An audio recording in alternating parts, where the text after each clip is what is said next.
എത്ര പേർക്ക് അറിയുമെന്നറിയത്തില്ല ഞാൻ ഈ പറയുന്ന ടോപ്പിക്ക്.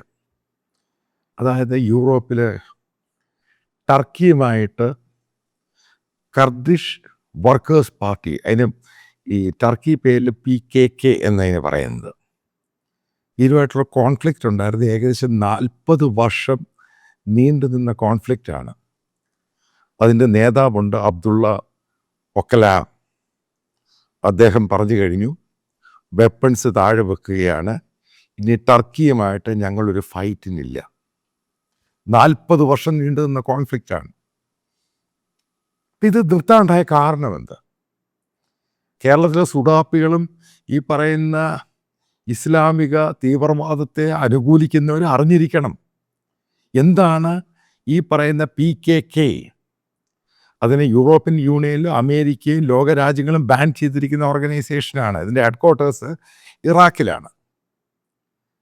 40,000 പേര് കൊല്ലപ്പെട്ടു. കഴിഞ്ഞ 40, അത് ഒഫീഷ്യൽ കണക്ക് മാത്രമോ, അൺഒഫീഷ്യൽ കണക്ക് 100,000-ന് മുകളിലാണ് കൊല്ലപ്പെട്ടത്. ഡിസ്പ്ലേസ്ഡ് ആയി പോയത്, അതായത് സ്ഥലമില്ലാതായിപ്പോയി, വീടില്ലാതായി പോയത് 10 ലക്ഷം പേർക്കാണ്. അൺഒഫീഷ്യലായിട്ട് അത് 13 ലക്ഷമാണ്.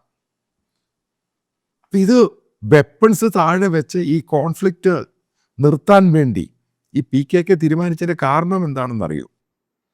ഒരു രസകരമായ കാരണമാണ്. കാരണം ഇസ്രായേൽ കയറി ഇറാനെ അടിച്ചു. കാരണം ഇറാൻ്റെ മറ്റൊരു പ്രോക്സി ആയിരുന്നു ഈ PKK. കാരണം എന്തുവാ? ടർക്കി ഭരിച്ചുകൊണ്ടിരിക്കുന്ന സുന്നികളോ. PKKക്കകത്ത് കൂടുതലുള്ളത് ഈ സുന്നികളായിട്ടുള്ള കമ്മ്യൂണിസ്റ്റുകാരാണ്. അവർക്ക് വലിയ മത തീവ്രവാദം ഇല്ലാത്ത സംഭവമാണ്. കമ്മ്യൂണിസ്റ്റ് ആശയക്കാരാണ്. അത് വർക്കേഴ്സ് പാർട്ടി എന്നതിന് പേര്. അപ്പോൾ അവരെ സഹായിച്ചുകൊണ്ടിരുന്നത്, ടർക്കിയെ അടിക്കാൻ സഹായിച്ചുകൊണ്ടിരുന്നത് ഇറാനായിരുന്നു. ഇസ്രായേൽ കയറി ഇറാൻ്റെ അടപ്പങ്ങ് തീർത്ത് കഴിഞ്ഞപ്പോൾ ഇറാനിയൻ ഗവൺമെൻറ് ഇവരോട് പറഞ്ഞു, ഞങ്ങൾക്കിനി നിങ്ങൾക്ക് വെപ്പൺസ് തരാൻ പറ്റില്ല, ഞങ്ങളുടെ കയ്യിൽ വെപ്പണില്ല, ഞങ്ങൾ കാലിയായി, പണവും തരാനില്ല, അതും ഞങ്ങൾ കാലിയായി. ഇപ്പോഴെങ്കിലും കേരളത്തിലെ സുഡാപ്പികൾ വിശ്വസിക്കുക, ഏത് രീതിയിലാണ് 2.5 മണിക്കൂർ കൊണ്ട് ഇസ്രായേൽ ഇറാനെ കയറി അടച്ച് നാശമാക്കി കൊടുത്തത്.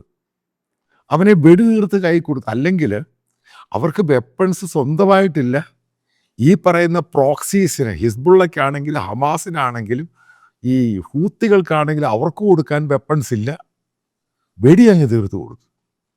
അതുകൊണ്ടാണ് PKK പെട്ടെന്ന് സറണ്ടർ ചെയ്യുന്നത്. കാരണം അവരുടെ വേറെ ആരും സഹായിക്കാനില്ല. വെപ്പൺസും പണവും മറ്റുള്ള കാര്യങ്ങളും, അതായത് ഈ PKKയുടെ എയർക്രാഫ്റ്റ് വരെ ഉണ്ടായിരുന്നു. ഇതെല്ലാം കൊടുത്ത് ഇറാനായിരുന്നു. ഇപ്പോൾ അതുമില്ല.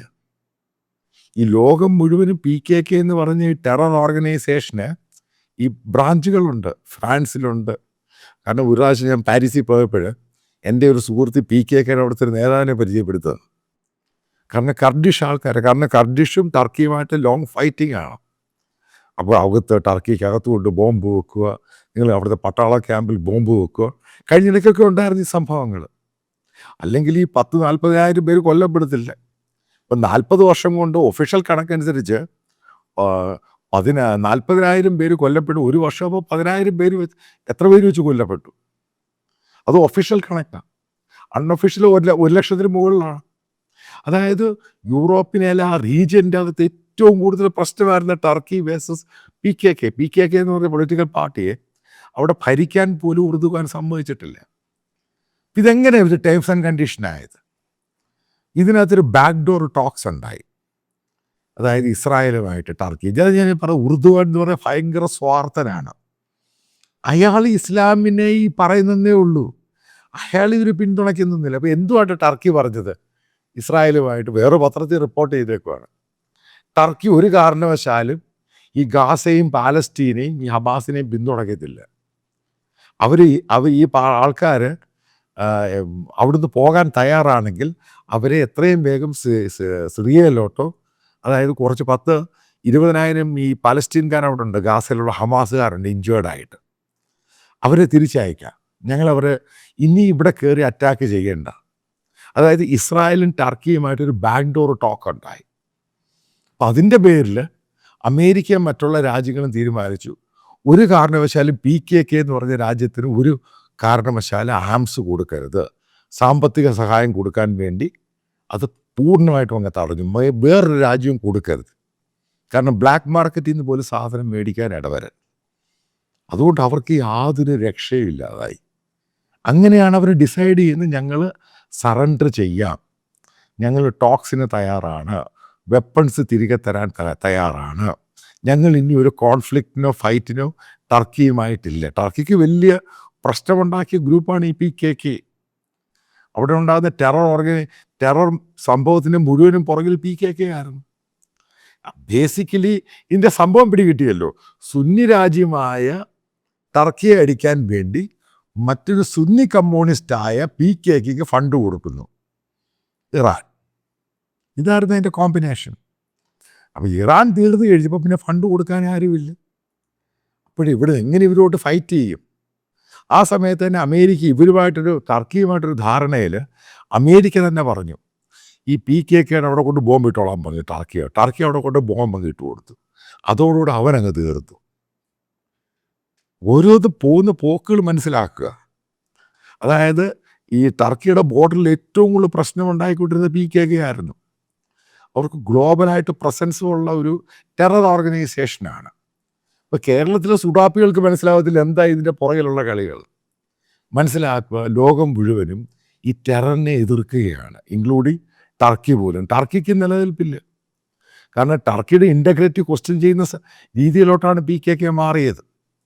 കാരണം അവരെ പൂർണ്ണമായിട്ട് ബാൻ ചെയ്താൽ തന്നെ അവിടെയുള്ള ജനങ്ങൾ, അതായത് ടർക്കിയിലുള്ള ജനങ്ങളിൽ ഏകദേശം 10-12% PKK സപ്പോർട്ട് ചെയ്യുന്നവരാണ്. ഇപ്പോൾ ടർക്കി പെട്ടുപോയിരിക്കുന്ന ഇഷ്യൂ ആയിരുന്നു. അവിടെയാണ് ടർക്കിയിൽ ഒരു റിലീഫ് വന്നിരിക്കുന്നത്. ഇതിൻ്റെ ഫർദറായിട്ടുള്ള പല കാര്യങ്ങളും പുറത്ത് വിട്ടിട്ടില്ല ഏത് രീതിയിലുള്ള ടോക്സും സെറ്റിൽമെൻറ്റുമാണ് PKKയും ടർക്കിയും ഉണ്ടായത്. കാരണം ഇയാൾ ജയിലിലാണ് കഴിഞ്ഞ 26 വർഷം കൊണ്ട്. അപ്പം അയാളെ മോചിപ്പിക്കാൻ പോകുന്നേ ഉള്ളൂ. അപ്പോൾ ഇതിൻ്റെ ലീഡേഴ്സിനെ അവിടെ പോയി അയാളെ ജയിലിൽ പോയി കാണാനൊക്കെ സമ്മതിച്ചു. അവിടെ വെച്ചാണ് ഇത് കംപ്ലീറ്റ് ആയിട്ട് വെടിനിർത്തൽ മാത്രമല്ല, കംപ്ലീറ്റ് സറണ്ടർ ചെയ്യാൻ തീരുമാനിച്ചു. ഇനി ഒരു ഫർദർ കോൺഫ്ലിക്ട്സിന് അവർ പോകാൻ തയ്യാറല്ല. അപ്പോൾ ആ രീതി മനസ്സിലാക്കുമ്പോൾ നമ്മൾ നോക്കുമോ, ഇസ്രായേൽ ഈ പറഞ്ഞ പ്രോക്സികളെയൊക്കെ ഇറാനെ അടിച്ചു കഴിഞ്ഞപ്പോൾ എത്ര പ്രോക്സികളെ ഇല്ലാതായത്.